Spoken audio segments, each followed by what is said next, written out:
Shalom. Sekali lagi shalom. Selamat malam Bapak Ibu, saudara-saudari yang terkasih di dalam Tuhan. Terima kasih untuk kesetiaan kita untuk datang beribadah, mengikuti ibadah penghiburan dari hari Senin sampai pada malam hari ini untuk ibadah penutupan peti dari Bapak, mertua, kakek, dan Bapak rohani kita, jemaat Tuhan di tempat ini. Baik, mari setiap kita siapkan hati dan pikiran kita untuk kita masuk di dalam rangkaian ibadah kita pada malam hari ini. Biarlah setiap kita boleh masuk di dalam hadirat Tuhan, menikmati kasih Tuhan lewat puji-pujian kita pada malam hari ini. Baik, mari kita tundukkan kepala.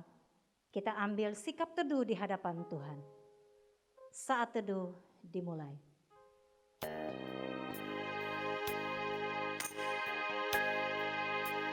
Sebab rancanganku bukanlah rancanganmu, dan jalanmu bukanlah jalanku.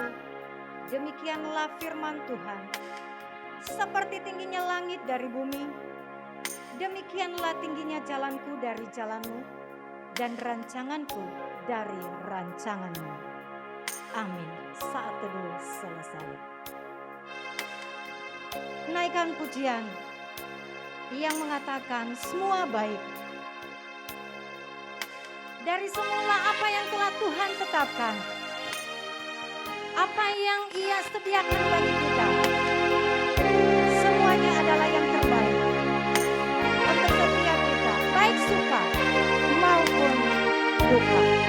Katakan pujian ini, dari semula telah Kau tetapkan. Dari semula telah Kau tetapkan, dalam tangan-Mu, dalam rencana-Mu Tuhan. Rencana indah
Tuhan, kami bersyukur kepada-Mu pada saat baik, pada saat tidak baik Tuhan.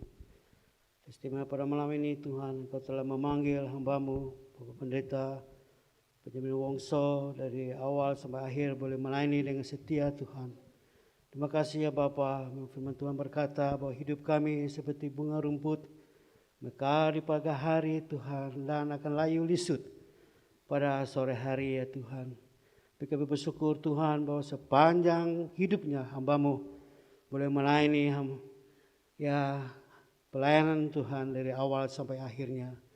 Ini menjadi satu contoh buat setiap kami Tuhan yang masih melayani di tengah-tengah pelayanan Tuhan, agar kepergian hamba-Mu Tuhan menjadi satu contoh buat kami, agar dalam situasi baik atau tidak baik Tuhan, kami boleh melayani Engkau ya Bapa.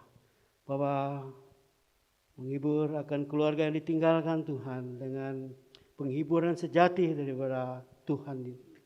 Istimewa hamba-Mu Tuhan, Bapak Pendeta Made Mastra, kami menyembah firman-Mu Tuhan, agar firman-Mu sungguh boleh menjadi kekuatan buat keluarga yang berduka. Istimewa bersetiap kami yang hadir pada malam ini. Terima kasih Bapa, dengarkan doa kami. Di dalam nama Tuhan Yesus kami sudah berdoa. Amin. Mari kita siapkan hati kita untuk diberkati lewat kebenaran firman Tuhan yang akan disampaikan oleh Bapak Pendeta Imade Mastra. Kita sambut firman Tuhan dengan pujian Waktu Tuhan. Sesuatu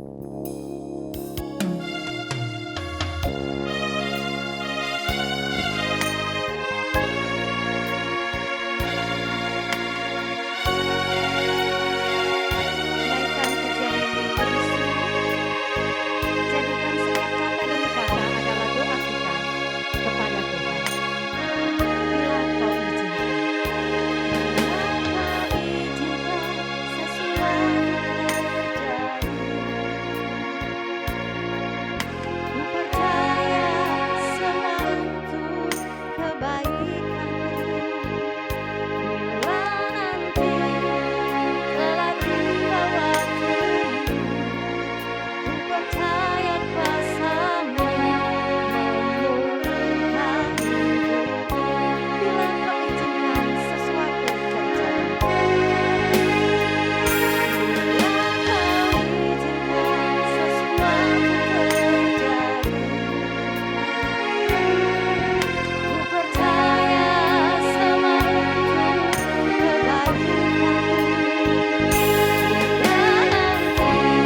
Ya Tuhan, kalau ada dalam kuasa kami tidak ingin melihat hari-hari ini terjadi. Kami ingin melewatkan hari-hari ini, tapi segala kuasa ada di tangan Tuhan. Dan apa yang Kau perbuat pastilah yang terbaik Engkau jadikan bagi kami. Sebab itu Tuhan, ajar kami tidak berjalan dengan apa yang dapat kami lihat, tapi kami berjalan dengan iman. Sehingga apa yang terjadi kami tahu Tuhan ciptakan yang terbaik bagi kami. Biarlah malam terakhir kami bersama-sama dengan jenazah saudara kami, rekan kerja kami, gembala Tuhan di sini. Kami bersama-sama dikuatkan oleh firman-Mu lagi sekali. Hari ini akan berlalu, tetapi kami akan dikuatkan dalam perjalanan waktu yang masih sisa. Entah berapa lama Tuhan memberikan kepada kami hidup di bumi ini, tetapi Tuhan menghendaki kami mempunyai hidup yang penuh arti, hidup yang berkenan di hadapan Tuhan. Kesempatan ini pakai, hidup ini pakai sebagai kesempatan hidup bagi Tuhan. Terpuji nama-Mu ya Allah. Roh Kudus bekerja kiranya di tengah-tengah kami sekalian, memberikan kepada iluminasi, memberikan pencerahan kepada kami sekalian dari firman yang kami baca, supaya kami berjalan lebih jelas lagi menghadapi hari-hari yang Tuhan berikan kepada kami. Pakai hamba-Mu, lengkapi dia, urapi dengan kuasa Roh-Mu yang kudus. Ini kami minta dalam nama Juru Selamat dan Penebus kami, Yesus Kristus. Haleluya. Amin. Saudara-saudara, saya ingin membacakan firman Tuhan dari 2 Korintus pasal 5, 2 Korintus pasal 5 ayat 1 sampai dengan ayat 10 yang berbunyi seperti ini. Karena kami tahu bahwa jika kemah tempat kediaman kita di bumi ini dibongkar, Allah telah menyediakan satu tempat kediaman di sorga bagi kita, satu tempat kediaman yang kekal, yang tidak dibuat oleh tangan manusia. Selama kita di dalam kemah ini, kita mengeluh karena kita rindu mengenakan tempat kediaman surgawi di atas tempat kediaman kita yang sekarang ini. Sebab dengan demikian kita berpakaian dan tidak kedapatan telanjang. Sebab selama masih diam di dalam kemah ini, kita mengeluh oleh beratnya tekanan, karena kita mau mengenakan pakaian yang baru itu tanpa menanggalkan yang lama, supaya yang fana ini ditelan oleh hidup. Tetapi Allah lah yang justru mempersiapkan kita untuk hal itu, dan yang mengaruniakan Roh kepada kita sebagai jaminan segala sesuatu yang telah disediakan bagi kita. Maka oleh karena itu, hati kami senantiasa tabah, meskipun kami sadar bahwa selama kami mendiami tubuh ini, kami masih jauh dari Tuhan.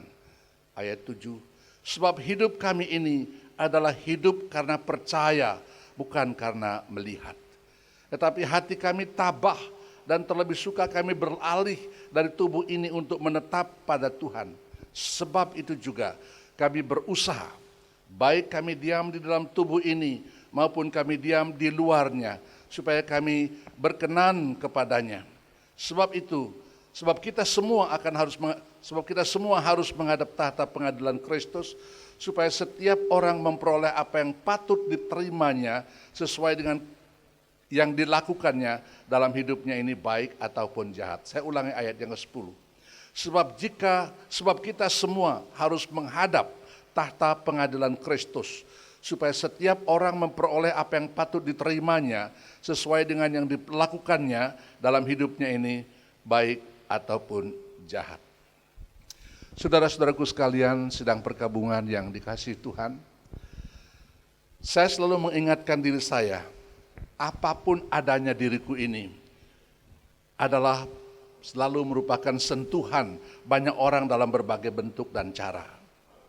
Ada orang-orang di sekitar saya, mungkin sebelum saya atau sekarang sedang berlangsung bersama-sama berinteraksi dengan saya, memberi sentuhan-sentuhan kepada diri saya. Mereka adalah orang-orang yang Tuhan pakai, dan mereka tidak boleh saya lupakan. Ibarat makan 10 pisang goreng. Pisang goreng ke-10 tidak boleh berkata, saya yang membuat orang ini kenyang. Dan ini sering kali terjadi dalam pelayanan. Yang ke-10 yang terakhir merasa, saya membuat orang ini kenyang. Sebelum itu ada 9 pisang goreng yang sudah terbenam, mungkin terlupakan, terabaikan. Yang ke-10 ini muncul paling paling terakhir. Nah, saudara-saudara sekalian, demikian juga saya merasakan bahwa hidup saya sebagaimana saya ada hari ini tidak terlepas dari banyak orang yang menyentuh, memberikan touching kepada hidup saya ini. Salah satu adalah seorang yang hari ini kita akan lepaskan besok, dikebumikan di Singkawang, Pendeta Benyamin Wong.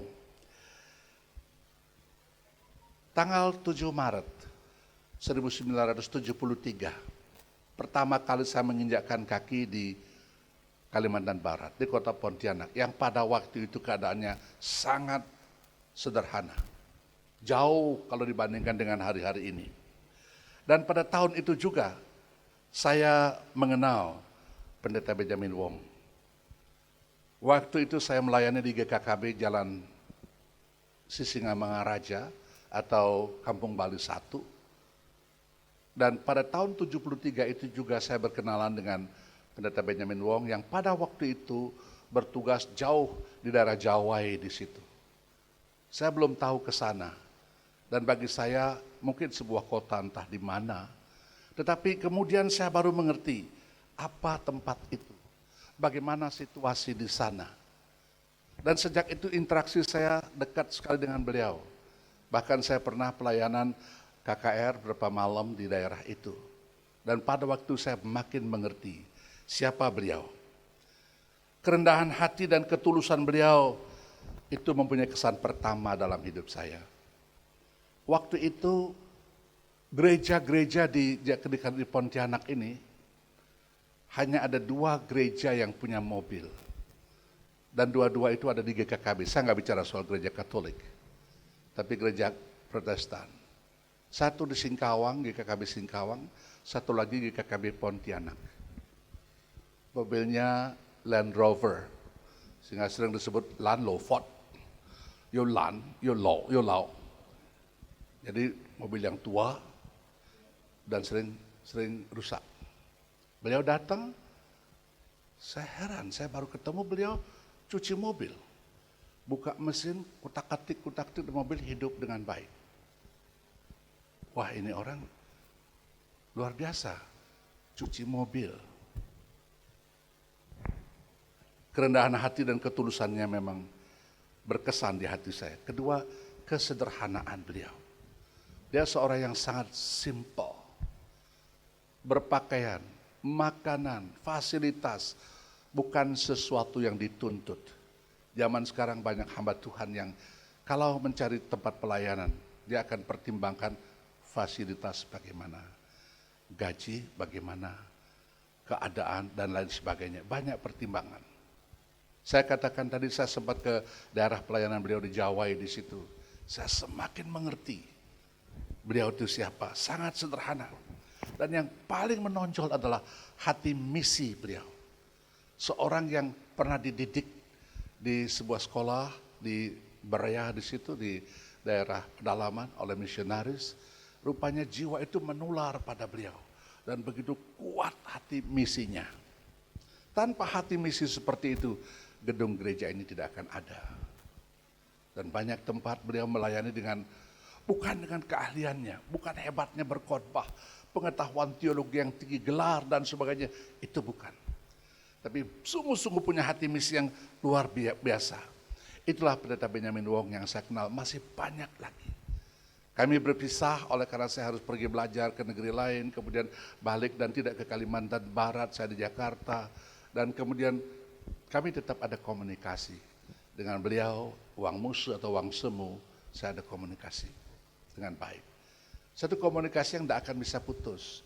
Karena siapa beliau, siapa kami, hatinya sama dalam hati misi dan pelayanan yang bagi Tuhan. Sekarang beliau sudah dipanggil ke sorga. Saya katakan beliau ada di sorga, karena Alkitab mengatakan demikian. Beliau tidak jalan-jalan di alam roh, mencari-cari. Ada yang berkata 3 hari dia masih berada di daerah di mana dia tinggal. Kemudian setelah itu dia pergi lebih jauh lagi selama 40 hari mengunjungi keluarga-keluarga yang jauh. Dan kemudian setelah itu baru pergi. Dan barangkali ada yang memikirkan dia pergi ke sorga, ke pintu sorga, Tuhan mengatakan kamu belum boleh masuk, berputar lagi kemana-mana. Tuhan, Alkitab mengatakan tidak demikian. Beliau bukan berjalan-jalan berkelana mencari tempat-tempat tinggal. Itu bukan. Yang kedua, beliau bukan di api penyucian. Beliau bukan di purgatori. Apa sebab saya katakan demikian? Alkitab berkata seperti itu. Di api penyucian, konsep ini mengajarkan bahwa orang yang berdosa besar masuk neraka. Dosa kecil atau ya so-so itu berada di api penyucian. Dibersihkan di situ. Bisa ditolong oleh keluarga di bumi dengan berpuasa, beramal, atau kunjungan ke tempat-tempat suci, memberi persembahan kepada gereja dan lain-lain. Semakin berbuat baik, arwahnya semakin meninggi dan akhirnya mungkin, entah kapan, mungkin akan lepas dari api penyucian. Alkitab katakan beliau, Saudara Benyamin Wong, tidak ada di sana. Ada konsep lain tentang kematian. Waktu seseorang mati, tubuh jiwanya berpisah. Tubuh ke tanah, jiwanya tertidur. Sampai Kristus datang, maka tubuh dan jiwa dibangkitkan. Lalu ada proses selanjutnya. Saya katakan beliau juga tidak demikian. Firman Tuhan yang kita baca tadi berkata begitu jelas. Bagi seorang yang beriman, waktu dia meninggal dunia, tubuhnya turun ke tanah, rohnya langsung ke sorga. Ada 3 alasan mengapa saya katakan demikian, dan semua alasan itu saya ambil dari Alkitab. Pertama, hambanya Rasul Paulus berkata seperti itu. 2 Korintus pasal 5 ayat 1 yang kita baca tadi. Oleh inspirasi Roh Kudus ia menulis, karena kami tahu bahwa jika kemah tempat kediaman kita di bumi ini dibongkar, Allah telah menyediakan satu tempat kediaman di sorga bagi kita, satu tempat kediaman yang kekal, yang tidak dibuat oleh manusia. Jelas kalimat ini mengatakan, begitu kemah di bumi ini dibongkar, sudah tersedia. Tidak, dalam bahasa Yunani-nya dia mengatakan ada peralihan waktu.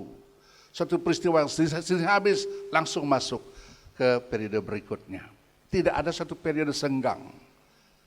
Karena itu, rumah di bumi ini boleh digusur. Begitu digusur, langsung masuk ke rumah baru. Tubuh kita seperti rumah. Begitu kita mati, Allah telah menyediakan tempat di sorga. Bahasa Inggris mengatakan kalimat yang sangat indah. Dikatakan sebagai building of God. Itu New International Version mengatakan sebagai building of God, bentuk present. Bukan sesuatu yang berbentuk neutral atau apa saja. Saya nggak ingin berteologi dalam di sini. Tidak ada selang waktu, tapi langsung. Itu konsep yang ada. 2 Korintus pasal 5 ayat 8b, kalau kita baca tadi, akan tetapi kami tabah dan lebih suka tinggal di luar tubuh ini, lalu tinggal bersama-sama dengan Tuhan. Dalam terjemahan firman Allah yang hidup mengatakan, kami tidak takut, bahkan kami rela mati, sebab kami akan berada bersama-sama dengan Tuhan. Konsepnya pada waktu mati langsung bersama-sama dengan Tuhan. At home, to be with the Lord. Di rumah, tempat bersama-sama dengan Tuhan. Jadi mati itu berarti pulang ke sorga. Tidak kemana-mana. Maka Paulus dalam Filipi pasal 1 ayat 23 berkata, aku didesak dari dua pihak. Aku ingin pergi dan diam bersama-sama dengan Kristus. Itu memang jauh lebih baik. Perkataan pergi di sini mati dan diam bersama-sama dengan Kristus. Itu alasan yang pertama. Mengapa orang mati bukan berkeliling-keliling kemana-mana, rohnya berputar-putar. Sehingga perlu bantuan dari bumi dengan segala macam cara. Apakah pengorbanan, bahkan pengharapan semoga diterima di sisi Allah pun salah. Kita tidak boleh berkata seperti itu. Karena dia sudah ada bersama-sama dengan Tuhan.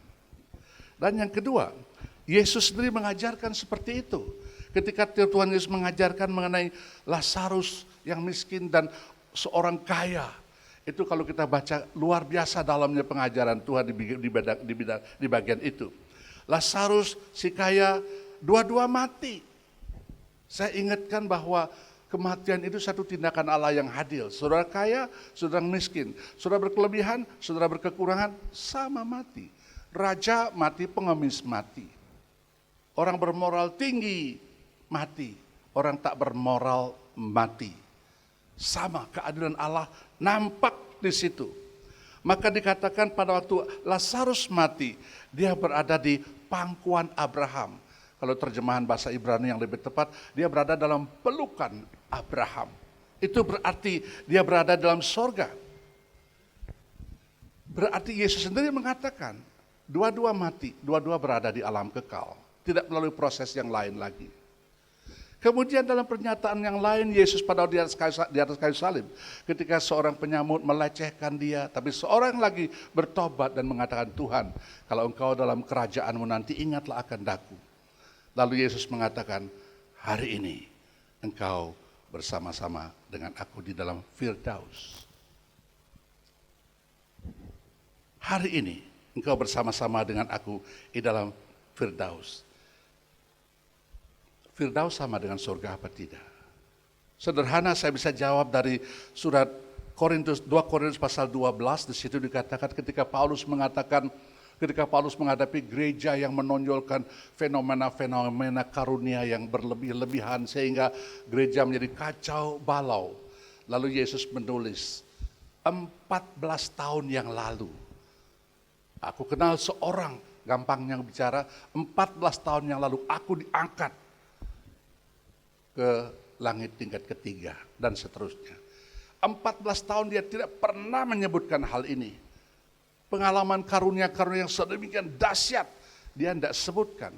Sedangkan orang yang baru punya karunia kecil-kecil sebagainya begitu membesarkan karunia. Maka Paulus terpaksa mengatakan 14 tahun yang lalu aku punya pengalaman ini.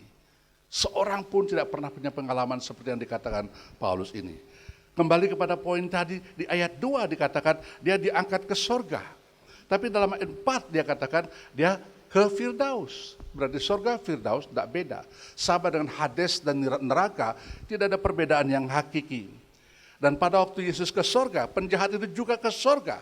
Kenapa saya katakan demikian?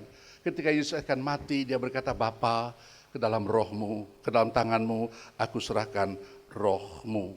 Itu berarti bersama-sama dengan Yesus di surga. Itu yang kedua. Pertama tentang Paulus mengatakan, yang kedua Yesus mengatakan, dan yang ketiga surat Yudas pasal 1 ayat 7 berbunyi seperti ini. Sama seperti Sodom dan Gomora dan kota-kota sekitarnya, yang dengan cara yang sama melakukan percabulan dan mengejar kepuasan yang tak wajar, telah menanggung siksaan api kekal sebagai peringatan kepada semua orang. Tolong perhatikan perkataan telah, bukan akan, tapi telah. Begitu orang mati, akan di situ, telah di situ mempunyai bentuk, lagi sekali saya singgung bukan mengatakan apa, tapi present participle itu berarti sesuatu yang terjadi, bukan nanti. Maka berhati-hati dengan orang yang mengatakan dia punya penglihatan ke sorga, melihat bagaimana orang-orang digoreng di api neraka, lalu setan menjaga di kiri kanan dan yang keluar ditarik dengan tongkat, dengan tombak cabang 3 dan sebagainya. Alkitab tidak mengatakan setan sudah berada di hukuman di situ. Dalam surat Wahyu dikatakan setan nanti akan dibuang ke sana, belum di situ. Sehingga pada waktu Yesus bertemu dengan roh yang jahat itu, dengan orang kerasukan setan itu, setan berteriak, sekarangkah waktunya engkau menghukum kami? Dia tahu ada waktu penghukuman, setan tahu dia akan dihukum. Tapi dia bertanya, sekarangkah? Dia tahu belum waktu. Dia mencoba argue dengan Tuhan. Jadi sekarang kita bertanya kembali, di mana Pak Benyamin Bawang sekarang berada? Jenazahnya kita di sini urus, acarakan, besok dimakamkan di Singkawang. Saya sangat minta maaf tidak bisa hadir ke sana. Tetapi beliau sudah mengalami pengalaman yang dikatakan firman tadi. Begitu nafas terakhir di situ, nafas awal di seberang sana terjadi. Begitu kita berhenti di sini, begitu kita habis hidup di sini, kita pindah ke rumah yang baru. Tidak mencari-cari, tidak perlu ditopang dengan segala bentuk upacara lagi. Tidak perlu bakarkan ini, bakarkan itu, pecahkan buah ini atau buah itu, tidak perlu lagi. Jangan juga pergi ke makam beliau lalu bersembahyang di sana segala macam, tidak dibutuhkan lagi. Itu hanya kita bisa mengenang, berbicara kepada diri kita sendiri, aku akan sampai ke sini juga. Nah saudara, kalau beliau sudah merasakan, sudah mengalami keadaan di sana, bersama-sama dengan Tuhan, betapa bahagia beliau. Tetapi saya ingin menyambung lagi sedikit, kalau beliau sudah berada mengalami apa yang diucapkan Paulus dan Yesus tadi, maka saya kembali kepada ucapan orang yang meninggal. Paulus katakan begini, bagiku hidup adalah Kristus, mati adalah keuntungan. Hidup adalah Kristus, mati adalah keuntungan. To live is Christ, to die is to gain. Bahasa Inggris lebih bagus sedikit saya merasa. Mati adalah keuntungan. Bahasa Inggris mengatakan mati adalah mendapat. Mendapat, seumpamanya saya datang ke Pontianak, berat saya 80 kilo. Saya tinggal di sini, besok saya menjadi 81 kilo. Itu berarti I gain 1 kilo. Saya mendapatkan 1 kilo. Gain. To live is Christ, to die is to gain. Kita bertanya sekarang, kalau kalau Wang Musu sudah meninggalkan dunia ini, dia sudah meninggal. Hidupnya bagi Kristus. Mati mendapatkan apa yang dia dapat. Coba kita renungkan malam ini. Yang pertama, dia mendapatkan freedom, dia mendapatkan kebebasan, dia mendapatkan ciu, dia mendapatkan kemerdekaan. Ia bebas dari segala rasa sakit dan penderitaan serta problem dunia ini. Waktu beliau di Surabaya, di Batu, saya ada komunikasi dengan Wang Semu, lalu beliau menceritakan Wang Musu keadaannya bagaimana, Henan, Suiciao, Henan, Ce, Henan, Tan, dan sebagainya, Tosa, Henan, semua susah. Semua kesusahan itu sudah berlalu sekarang. Sudah pernah jaga orang tua sakit, atau mungkin sudah sakit tengah malam, teriak-teriak minta minum, aduh sakit ini, sakit itu. Tidak peduli siang, tidak peduli tengah malam. Sudah mengalami keadaan itu, sudah ungkapkan seperti itu. Nah, saudara sekalian, sekarang beliau sudah tidak lagi mengalami seperti itu. Tidak lagi mengalami seperti itu. Tidak perlu lagi obat-obat. Wang Semu tidak perlu pergi ke apotek nebus obat. Tidak perlu telepon dokter mengatakan keadaan apa. Semua penderitaan dan problem dunia sudah berlalu. Berlalu. Beliau mendapatkan kebebasan, kemerdekaan. Yang kedua, beliau mendapatkan fellowship, beliau mendapatkan persekutuan. Ia memperoleh persekutuan termanis dengan semua orang agung di dalam Alkitab. Dia bertemu dengan Musa, Abraham, dan semua. Di bumi dia boleh berkhotbah tentang Tuhan begini, Abraham begitu. Belum pernah melihat. Tetapi sekarang dia sudah bersama-sama di situ. A sweet, sweet fellowship. Kantian de Tuanci. Indah, luar biasa. Seringkali saya merenungkan bagian itu, saya rindu mengalami. Dia juga bersekutu dengan semua orang agung sepanjang sejarah dunia. Bersekutu dengan semua kekasih-kekasih terdahulu. Tapi yang termanis adalah dia bersekutu dengan Tuhan Yesus. Sudah pernah punya pengalaman atau merenungkan lebih dalam? Saya seringkali merasakan, saya berkhotbah dalam nama Yesus. Saya menginjil nama Yesus, menyanyi nama Yesus, berdoa dalam nama Yesus.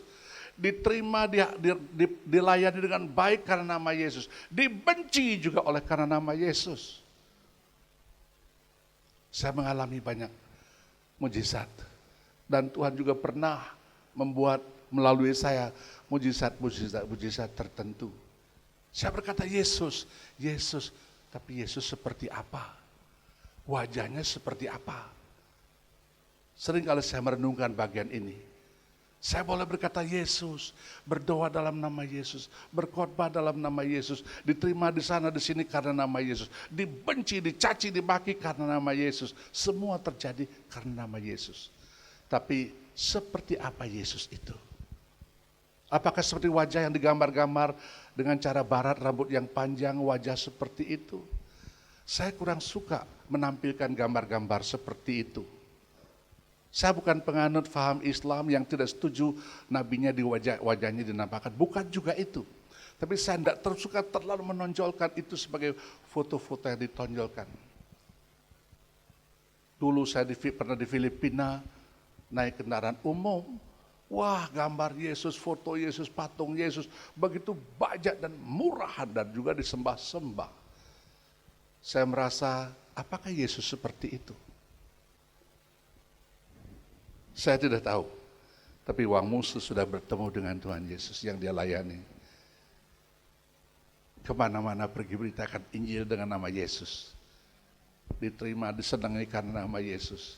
Dibenci juga karena nama Yesus. Dulu dia nggak tahu wajah Yesus seperti apa.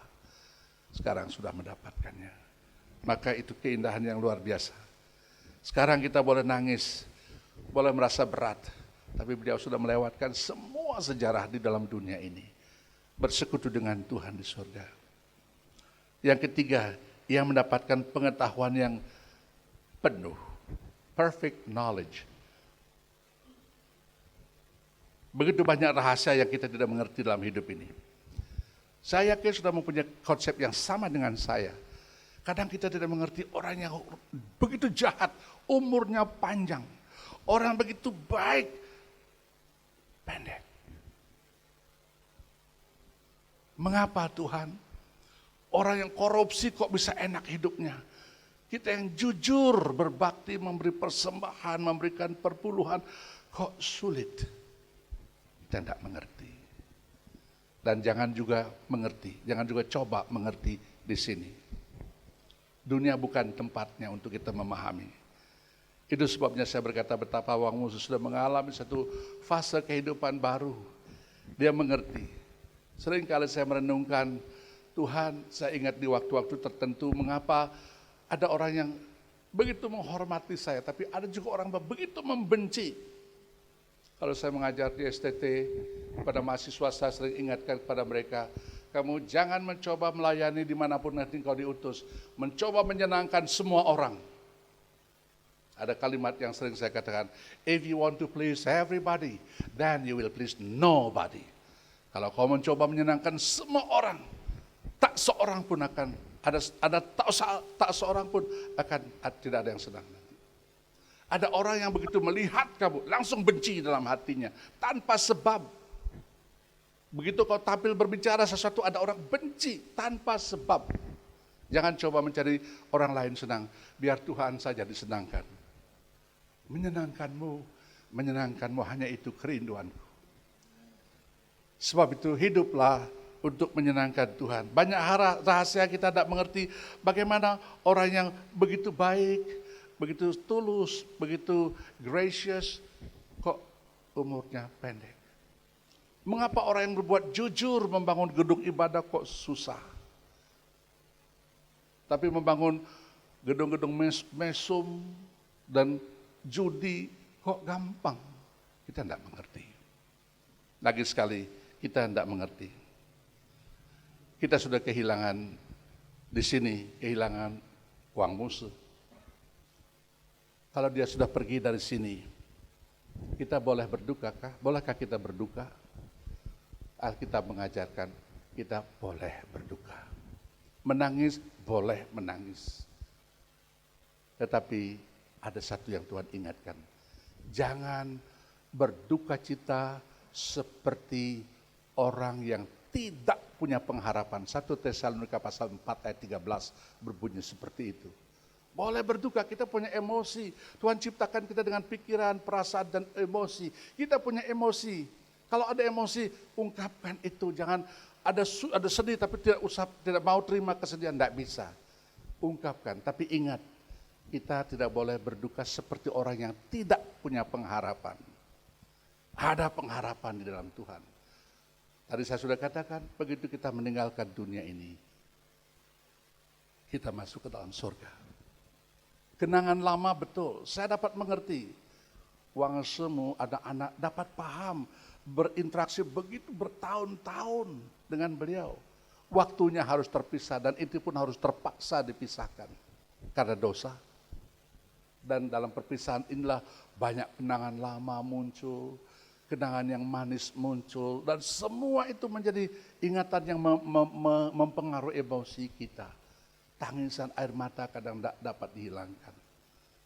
Saya masih ingat pada waktu saya berada di San Diego. Beberapa hari saya di situ, satu minggu saya di situ, ada satu keluarga yang tiap hari pergi ke kuburan mengganti bunga anak ini di kuburan. Tiap hari sudah berbulan, bertahun dia lakukan seperti itu. Saya melayani dia pun belum berhasil. Dia merasakan anaknya ada di situ. Saudara, boleh punya perasaan sedih, tetapi jangan seperti orang yang tidak ada pengharapan. Ingatlah bahwa kita ada pengharapan baru. Saya ingat satu cerita seorang tua. Mungkin dia sudah mulai pikun atau bagaimana. Dia melihat rumah terbakar. Oh, dia menangis, sejadi-jadinya dia menangis. Anaknya datang, "Papa, kenapa engkau menangis? Lihat, rumah kita terbakar." Papa lupa, sebulan yang lalu rumah itu sudah kita jual. Papa itu sadar, dia kemudian berhenti menangis.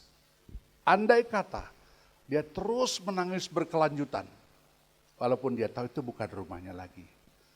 Apakah dia menangis karena dirinya sendiri atau karena rumah itu? Jawabnya akan berbeda. Sebab itu kita boleh berduka, tapi jangan berlarut-larut. Kita ada pengharapan, kita masih mempunyai tempat waktu yang baik untuk kita berbuat bagi Tuhan. Lagu tadi sudah kita katakan, Tuhan buat yang terbaik bagi kita. Nah, sekarang di bagian akhir ini saya ingin mengatakan apa tanggapan kita terhadap firman ini. Bagi kita yang sudah percaya, berbahagialah sebab saudara sangat dekat dengan pintu surga. Kalau Tuhan izinkan kita hiduplah bekerja berbuat bagi Tuhan. Ada kesempatan Tuhan beri, pakai kesempatan itu hidup bagi Tuhan. Tidak selamanya ada kesempatan, bahkan kesempatan kedua pun belum tentu ada. Kalau ada kesempatan memberi dan kalau Tuhan memberikan, titipkan sesuatu pemberian kepada saudara, lakukan pemberian. Bagi yang mau menyerahkan diri jadi hamba Tuhan, jangan tunda, jangan lihat kiri kanan, lihat hamba Tuhan itu. Yang ini enak, itu menderita, saya harus pilih yang mana baik. Hidup hanya satu kali, tidak akan terulang. Tidak akan terulang. Sebab itu pakai hidup ini untuk hidup bagi Tuhan. Jangan menunggu dan bisa kehabisan waktu. Bagi yang belum percaya, saya tidak peduli apapun agama saudara, apapun denominasi saudara, apa saja, saya hanya berpesan, Anda begitu dekat dengan neraka. Begitu Anda nafas berhenti, engkau di neraka. Tidak bisa pilihan yang lain. Dan begitu sampai di situ, saudara tidak bisa pindah dan juga tidak bisa kembali. Itu sudah ujung dan sudah tidak bisa apa-apa lagi. Langsung sudah sampai di situ. Mungkin satu kali terjadi tiba-tiba pesawat jatuh atau COVID-19 membuat kita tiba-tiba nafas sesak dan habis nafas. Kita tidak tahu. Jangan coba berhitung nanti saya masih begini-begini. Merencana boleh, tapi ingat akhir kehidupan bukan di tangan kita. Bisa saja kita keracunan sesuatu. Bisa saja terjadi demo antar suku dan tiba-tiba memenggal kita. Kita tidak tahu kapan itu terjadi. Saudaraku, saya ingin mengatakan engkau begitu dekat dengan neraka. Tidak semua orang tahu dengan cara apa itu mati. Bagaimana kita akan mati, kita tidak tahu. Ada orang mati di rumah. Ada orang mati di rumah sakit. Kita berpikir orang sakit pasti lebih dulu mati. Belum tentu. Di depan gereja kami di Jakarta ada sebuah jalan namanya Jalan Wijaya 1. Tidak jauh sudah perempatan. Karena macet, jadi di depan sekali ada truk. Lampu merah, berhenti semua. Lampu hijau, truk tidak bergerak. Orang bel, tahu orang Jakarta tidak sabar. Terus bel. Truk tidak bergerak sampai merah lagi. Hijau lagi, bel lagi. Ada orang turun, gebrak dia punya pintu mobil. Begitu dibuka, sopirnya sudah meninggal. Siapa tahu kapan itu bisa terjadi. 100 sekian orang dari pesawat Tiongkok dari Kunming ke Guangzhou atau kemana pokoknya seperjalanan itu. Tabrak, hancur, jatuh, sekian ratus orang, 100 orang lebih meninggal dunia. Kalau saudara ada di situ salah satu, adakah saudara perhitungkan waktu itu saudara akan mati? Tidak akan tahu. Sebab itu jangan bermain dengan usia. Jangan mencoba-coba, masih ada kesempatan untuk saya percaya. Bagi yang sudah percaya, engkau dekat dengan sorga. Bagi yang belum percaya, engkau begitu dekat dengan neraka. Yang ketiga, untuk semua yang masih hidup. Jangan berpikir setelah mati masih minta didoakan. Didoakan akan beralih dari neraka ke sorga. Saya sudah katakan tadi. Dalam kasus Lazarus dan orang kaya, jelas Lazarus di sorga. Orang kaya di neraka. Lalu orang kaya minta supaya tolong kepada Lazarus ke bumi lagi memberitakan Injil dan sebagainya. Tuhan katakan tidak bisa. Kalau ada orang mati hidup pun mereka tidak akan percaya. Sebab di bumi sudah ada firman Allah. Katakan sudah ada Alkitab, sudah ada hamba-hamba Tuhan, sudah ada penginjil-penginjil. Dia tetap tidak percaya, biar saja. Nah saudara sekalian, bagi kita yang masih hidup, mari kita bersikap benar menghadapi kematian. Dan juga jangan minta hamba-hamba Tuhan mendoakan sesuatu yang tidak menjadi haknya. Ada orang yang berharap supaya hamba Tuhan mendoakan si ini sedang sakit supaya mati.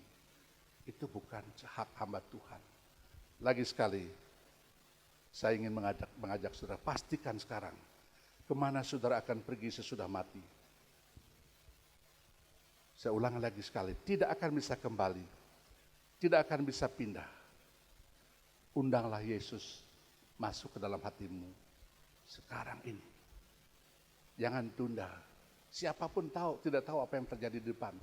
5 menit di depan sudah nggak tahu apa yang akan terjadi. Sebab itu ambil keputusan sekarang. Minta supaya Tuhan yang membuat kita menyerahkan diri kepada Tuhan. Buka hati buat Tuhan. Terima Dia. Engkau mendapatkan hidup yang kekal. Amin. Amin. Kita akan melepas pandangan kita terhadap uang musuh. Kita akan tutup peti ini. Tapi sebelum itu boleh kita berdoa sebentar. Mari kita tundukkan kepala, minta dengan hormat Pendeta Dr. Barnabas Simin tampil ke depan berdoa. Kita tunduk kepala sejenak.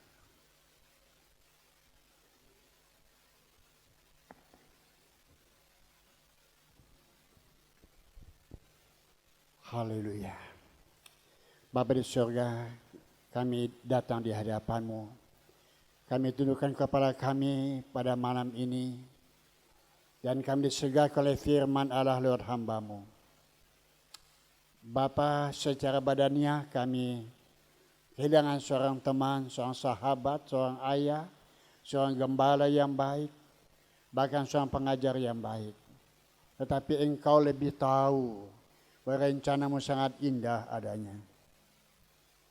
Tiba saat malam ini Bapa, terakhir kami akan memandang wajah kekasih teman, sahabat kami yang baik ini yang begitu setia, terus menerus dalam hidupnya berjuang melayani Engkau. Terima kasih Bapa. Tenangkan jiwa kami, hiburkan keluarga, anak, cucu, menantu, teman, bahkan kuliah yang jauh dan yang dekat, baik yang tidak hadir. Terima kasih Bapa, sungguh malam ini kami merasa Tuhan memberikan penghiburan sempurna kepada kami lewat hamba-Mu Pendeta Made Mastra. Di dalam nama Yesus Kristus kami meminta doa. Amin.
dan segenap pikiran kepada Tuhan, kita bersama-sama menengadah dan berkata, Tuhan, curahkanlah kiranya anugerah damai sejahtera Yesus Kristus yang melampaui segala akal itu.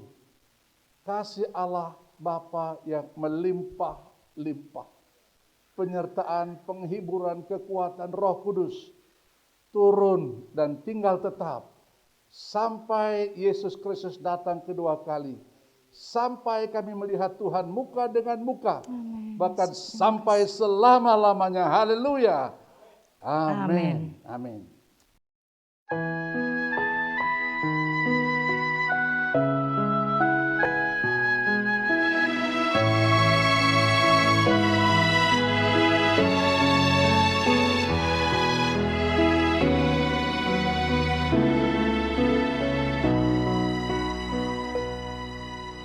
Ada waktu untuk berduka, ada waktu untuk bersuka, ada waktu untuk berdiam, ada waktu untuk berkata. Namun di atas segalanya, ku tahu Allah, ku bekerja mendatangkan kebaikan bagi yang mengasihinya. Di saat yang ku alami tak seperti yang ku ingini, di saat tiada jawaban, mengapa harus terjadi?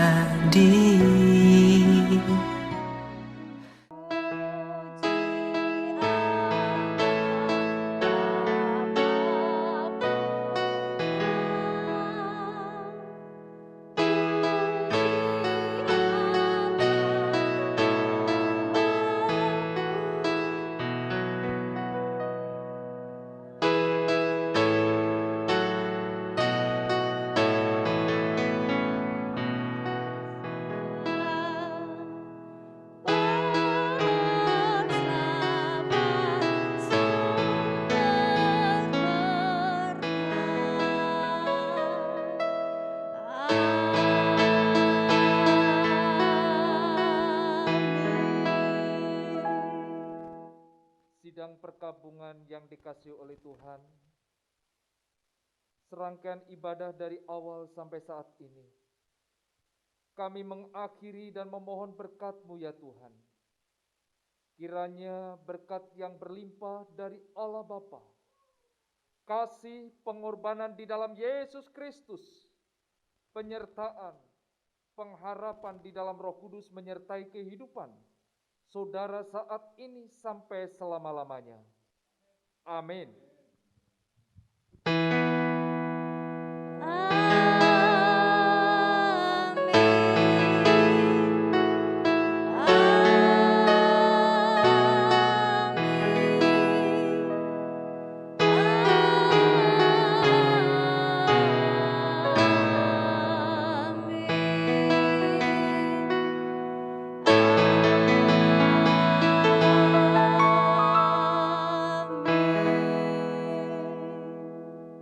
Sidang perkabungan, silakan duduk.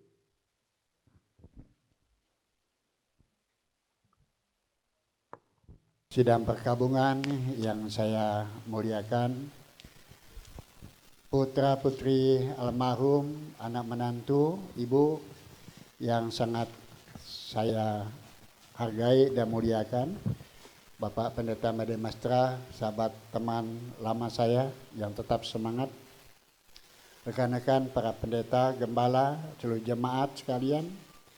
Terima kasih untuk kesempatan ini. Saya ingin menyampaikan 1-2 hal.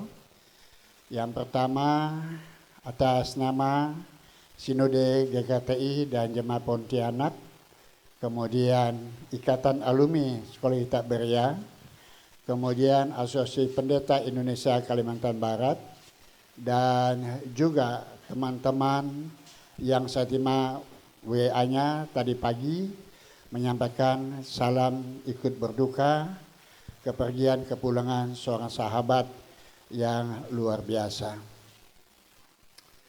Saya ingin menyampaikan satu dua hal tentang beliau ini. Sahabat saya ini Bapak Pendeta Chung Benyamin Wong. Kalau di sekolah kita Beria dulu namanya Bong Piang Kun. Jadi beliau masuk sekolah kita Beria itu tamat tahun 64. Tahun itu saya masuk sekolah baru kelas 1 dan beliau sudah kelas 3. Profil beliau ini ganteng, tinggi. Sama dengan pendeta Elmer Kentin. Dan beliau ini pada masa itu jalan dari Pontianak, Anjongan, Mandor, Sebadu, Anik sampai ke Ansam itu bisa 4 hari. Karena jalannya itu jalan sungai. Itu zaman kami. Dan mobil DOX itu yang punya orang barat itu dari misi RBMU, Region Missionary Union, yang dipimpin oleh Pendeta Elmer Kentin sebagai kepala sekolah, sangat senang dengan beliau ini. Karena pertama, beliau ini adalah orangnya cerdas, ganteng, lalu pandai montir. Zaman itu tidak ada montir, jadi kalau mobil itu patah spring, beliau ini cari kayu, ikat spring itu dengan ban dalam mobil, diikat dan dia bisa perbaiki mobil. Kita dikasih saksian Pak Pendeta Made Mastra tentang pengalaman beliau. Jadi beliau ini orangnya rajin, disayangi oleh misi. Nah saat itu saya berusia 16 tahun dan saya masuk sekolah kita Beria itu kami ada kelas 1 60 orang, kelas 2 tinggal 30, kelas 3 tinggal 12. Teman-teman saya sudah pada meninggal.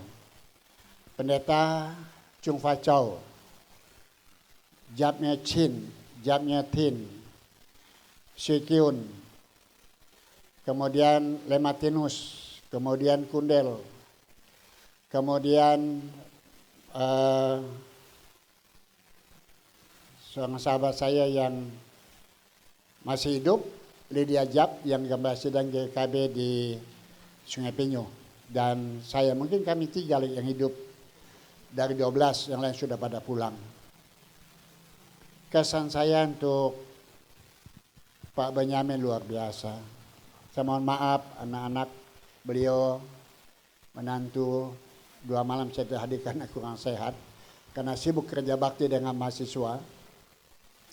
Dan malam ini saya menyempatkan diri karena Pak Pendeta Daud Jene katakan harus datang. Dan memang saya siap datang. Hal lain lagi menurut saya beliau ini adalah orangnya memang orang misionaris, misi. Selama saya kenal beliau tidak pernah bicara soal uang. Makan apa, dapat apa, mau di mana, tidak pernah. Jadi berpindah-pindah pelayan dari Jawa, Pontianak, kemana-kemana, akhirnya dia terakhir di sini. Dan kalau malam ini dia hidup, dia berdiri di mimbar ini, dia akan bilang begini kepada kita, aku telah mencapai garis akhir. Kalau dia berdiri di sini, dia katakan kepada kita. Dan saya sangat terinspirasi dengan suasana malam ini, dan juga melihat begitu antusias jemaat, teman-teman beliau yang menjadi jemaat. Kesanan lagi buat saya, Pak Benyamin perlu dicontoh oleh anak-anaknya dan cucu menantunya. Dan keluarga, teladanilah beliau ini. Yang melayani tanpa mereka mau dapat apa. Dan itu diberikan misi ke kami dulu. Jangan mikir dapat apa. Yang penting pelayanan. Saya tahun ini 49 tahun jadi pendeta. Saya tidak pernah mikir mau dapat uang dari mana. Jemaat kasih uang pun saya kadang-kadang saya tolak. Saya bilang tidak usah. Karena saya senang melayani. Tapi tetap Tuhan pelihara, dikasih kelebihan. Bukan kecukup tapi lebih dikasih Tuhan. Kemudian untuk harapan saya sebagai hamba Tuhan teman beliau yang usia saya 74 tahun untuk jemaat YSRI Sungai Raya, saran dan harapan saya, saudara-saudara teruskan pelayanan ini. Siapapun jadi hamba Tuhan, teladani baik-baik, kembangkan gereja ini, gedung sudah bagus, tinggal dicari domba-domba lagi, penuhkan tempat ini, dan itu yang beliau senang lihat nanti di surga. Terakhir, saya mohon maaf Pak Pendeta Made, besok saya tidak bisa ke Singkawang dan semua anak-anak beliau, cucu beliau, menantu. Saya pribadi tetap mengasihi saudara sebagai anak saya. Karena saudara adalah anak rohani saya, walaupun jarang ketemu dan jemaat di sini. Kalau diperlukan, saya siap juga khotbah sini sekali kalau diundang, supaya kita ada kebersamaan. Saya rasa demikian penyampaian saya. Terima kasih. Sampaikan salam sejahtera, salam dan salam bagi kita semua. Selamat malam. Salam damai sejahtera, shalom. Perkenalkan nama saya Veve, saya adalah cucu dari Pak Bong yang selama ini tinggal di Surabaya. Sebelumnya, pertama-tama saya mewakili keluarga besar Pak Bong. Saya mengucapkan terima kasih untuk Bapak Ibu yang selama 3 hari ini sudah melayani di ibadah penghiburan, dan juga Bapak Ibu sekalian yang sudah menyempatkan waktu, Bapak Ibu, saudara-saudari sekalian untuk hadir di tempat ini.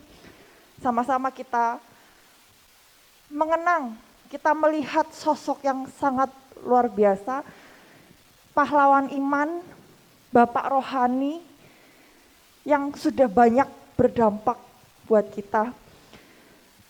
Bisa dikatakan saya termasuk hari-harinya lebih sedikit ketemu dengan Pak Bong dibandingkan dengan Bapak Ibu sekalian. Saya 1 atau 2 tahun sekali baru ketemu Pak Bong. Nah, kalau Imlek atau kalau Pak Bong lagi berkunjung ke Surabaya, pernah pada saat itu beberapa hari kita sama-sama ke Israel, kita ke tanah perjanjian, kita berziarah di sana. Dan yang paling signifikan dalam kehidupan saya, yang saya lihat, saya bersyukur Tuhan masih memberikan saya kesempatan untuk melihat sosok kakek yang luar biasa ini.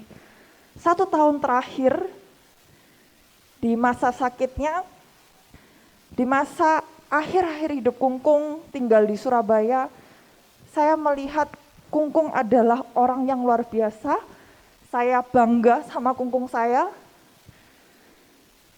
Saya belajar nilai kehidupan dari Kungkung. Saya lihat beliau adalah kitab terbuka. Ya benar, saya aku itu, saya nggak bohong.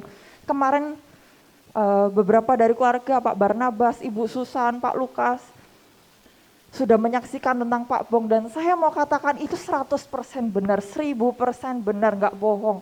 Saya melihat beliau adalah kitab terbuka yang harus kita lihat, kita contoh sampai akhir hidupnya.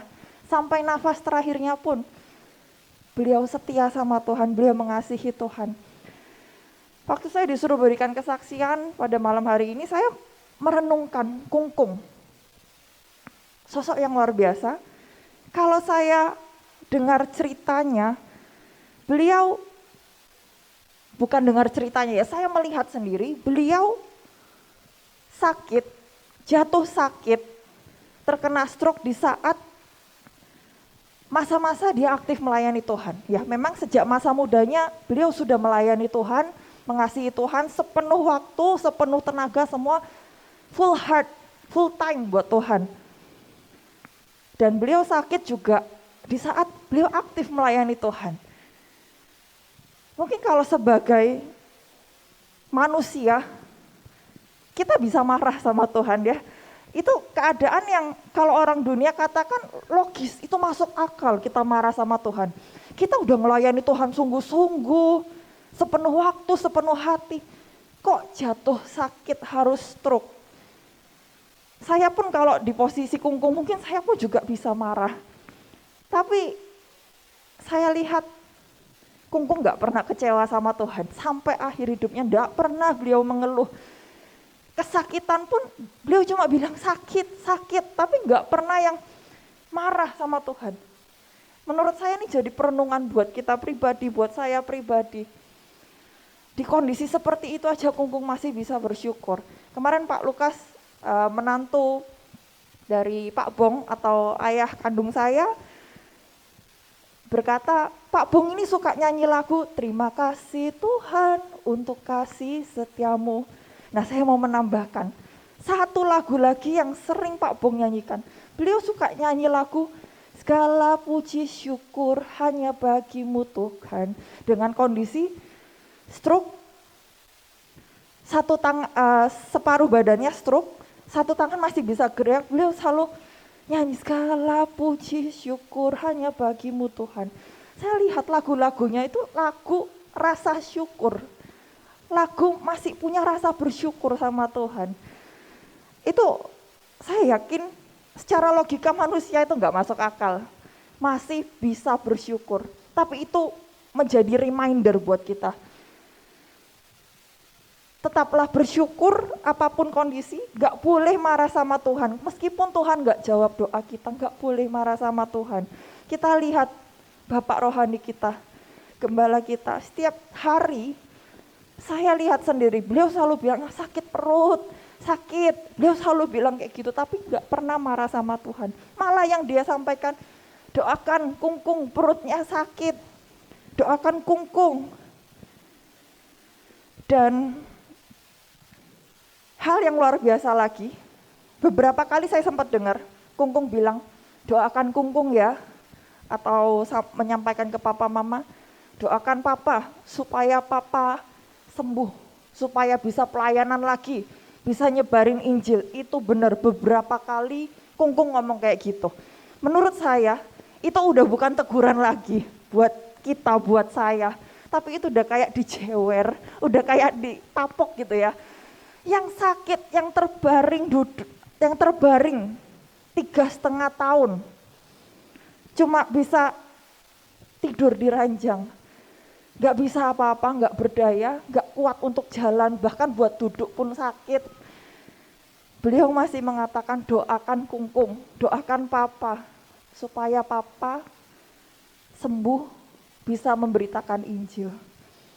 Pak Bong sudah memberikan warisan iman yang luar biasa buat kita, dan saya berdoa biar legacy, warisan yang sudah Pak Bong berikan buat kita semua, yang Pak Bong sudah tanamkan buat kita, itu enggak berhenti di kita sendiri. Tapi saya berdoa supaya legacy, warisan iman itu juga sampai ke anak cucu kita. Pastikan kita, anak kita, cucu kita itu juga kenal Tuhan. Dan saya mau katakan, saya sebagai cucu Pak Bong, saya melihat anak cucu Pak Bong semuanya takut akan Tuhan, semuanya mengasihi Tuhan, dan all out buat Tuhan. Dan yang terakhir, saya mau berterima kasih kepada Ama, kepada Ibu Surjani. Terima kasih udah merawat Kungkung dengan luar biasa. Benar. Surjanti, mohon maaf, Ibu Surjanti, karena saya panggilnya Ama biasanya, Surjanti. Terima kasih untuk Ama, untuk Ibu Surjanti yang sudah setia melayani Kungkung sampai nafas terakhir Kungkung. Ketika Kungkung di masa kritis, nafasnya sesak, ada riak di tenggorokannya nggak bisa keluar. Di masa-masa kritis itu Ama selalu ajak Kungkung doa. Kalau Kungkung sakit perut, saya selalu lihat setiap hari konsisten Ama ini. Konsisten pijetin telapak tangan Kungkung, kaki Kungkung, begitu gak ada keluhan dari Ama. Dan hal yang luar biasa, ini sangat menginspirasi banget buat saya.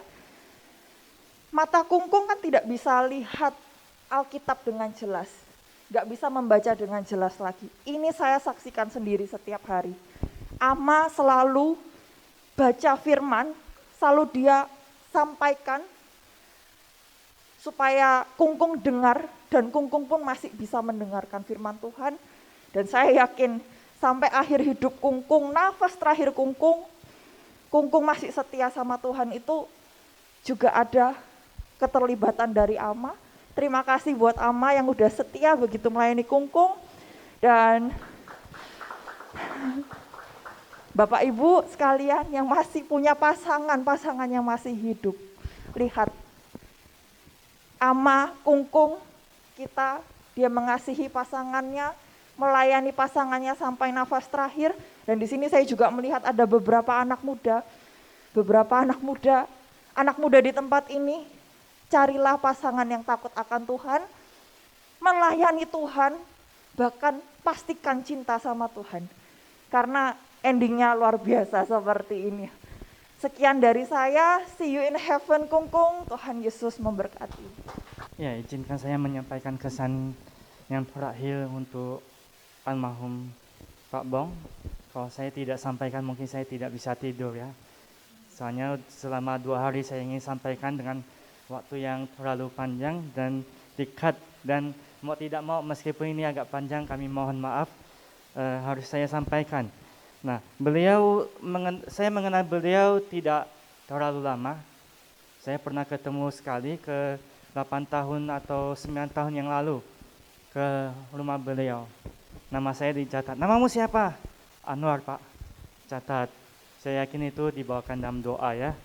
Karena beliau adalah seorang yang pendoa syafaat, senantiasa berdoa. Jadi Bapak Ibu, satu hari saya ke rumah beliau, sering ibadah doa di sana, dan beliau tanya, siapa? Anwar, sini. Siapa nama gubernur kita? Sutarmiji, Pak. Catat. Supaya apa? Supaya beliau doa. Jadi beliau adalah seorang pendoa syafaat yang begitu luar biasa. Seperti kesaksian yang sudah ada, gereja ini bisa berdiri, saya yakin berkat doa beliau dan Simu yang senantiasa setia mendoakan kami di tempat ini.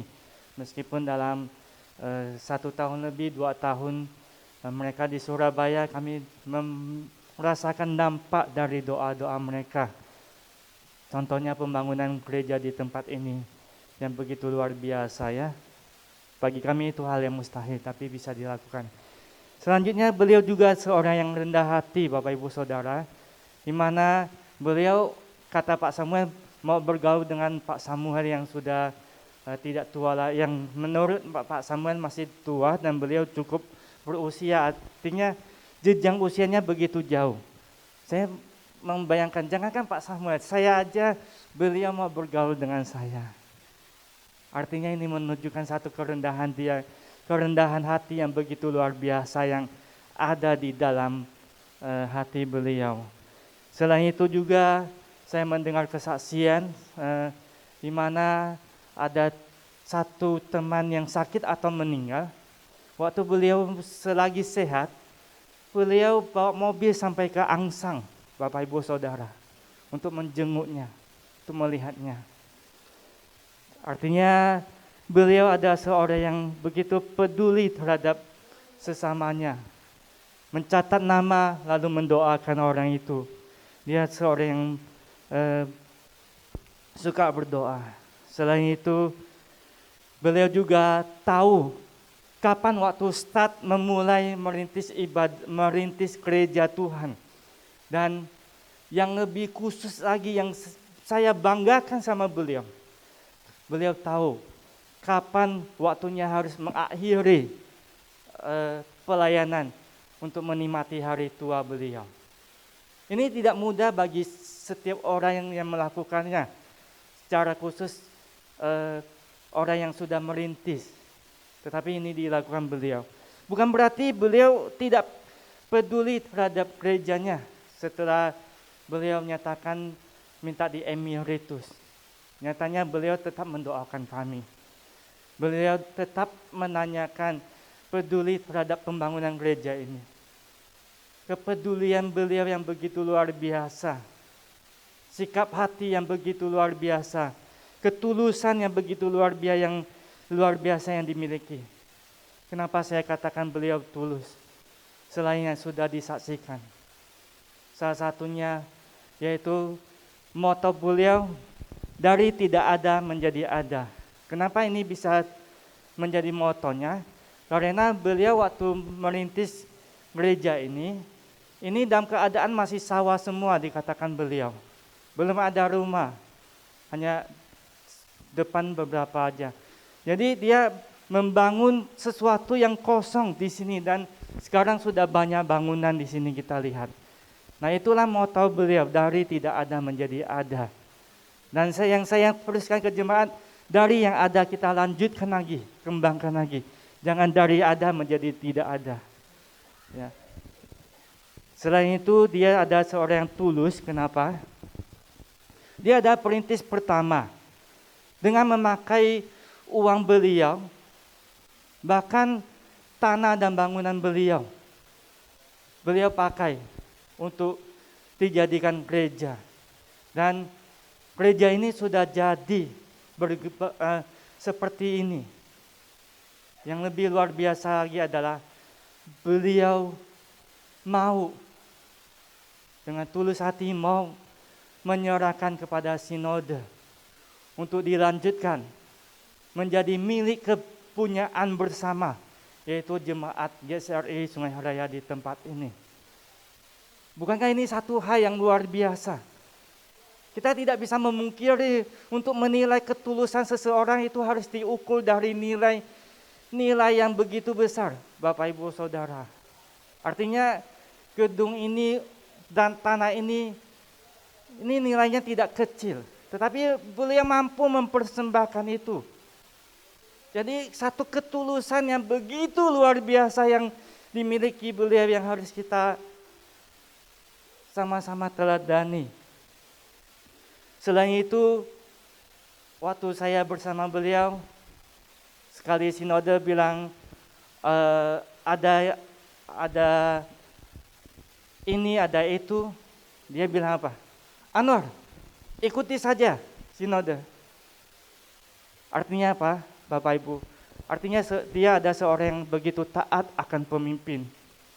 Dia tidak melihat orang yang memimpin itu ada orang junior atau orang yang masih kecil dan lain sebagainya. Tetapi ketika dia melihat, ketika orang itu bisa terpilih menjadi pemimpin, artinya orang itu mau dipakai Tuhan. Dan dia mengajarkan saya bahwa kamu harus taat kepada pemimpin kamu, siapapun itu, tanpa memandang orang itu. Dan itulah yang diajarkan oleh beliau kepada saya. Selain itu juga beliau ada seorang yang sederhana seperti yang sudah dikatakan oleh anaknya. Dan saya iakan, saya aminkan. Beliau begitu sangat sederhana hidupnya. Beliau juga seorang yang keras, tetapi keras dalam arti berintegritas. Kalau hal itu tidak sesuai dengan firman Tuhan, beliau bilang tidak boleh. Kalau tidak boleh jangan coba-coba dilakukan, kalau ketahuan kena marah. Karena itu beliau itu ada seorang yang keras dalam berintegritas. Selain itu juga beliau ada seorang yang suka memberi kepada orang yang membutuhkan. Satu lagi yang saya dapatkan dari cucunya yang saya lupakan. Beliau itu ada seorang yang senang memuji Tuhan. Dalam keadaan sakit dia memuji Tuhan. Jadi Bapak Ibu Saudara, satu hari ada teman saya menceritakan kepada saya, Pak Bong itu luar biasa katanya. Kenapa luar biasa? Saya tanya. Dia bertanya kepada Pak Bong, apakah kamu tidak menyesal melayani Tuhan? Maksud teman saya adalah, Pak Bong sudah melayani Tuhan dari muda sampai tua. Dan saat ini Tuhan izinkan kau sakit. Apakah engkau tidak menyesal? Apakah engkau tidak marah? Pak Bong jawabnya selalu aja, tidaklah, ngapain saya marah? Bukankah ini satu hal yang luar biasa? Kadangkala ada orang yang berkunjung ke rumah dia, dalam keadaan Pak Bong ini sudah sakit, tidak bisa berjalan. Orang berkunjung dengan maksud mau menghibur beliau. Tetapi ketika orang itu pergi, malah orang itu yang merasa terhibur oleh beliau. Karena imannya yang begitu luar biasa kepada Tuhan. Dan dia tidak pernah sama sekali mengeluh akan sakitnya ini kepada Tuhan. Tapi dia senantiasa memuji Tuhan. Sekali diajak nyanyi dia begitu senang, ya. Diajak berdoa apalagi, karena itu memang udah jadi gaya hidupnya.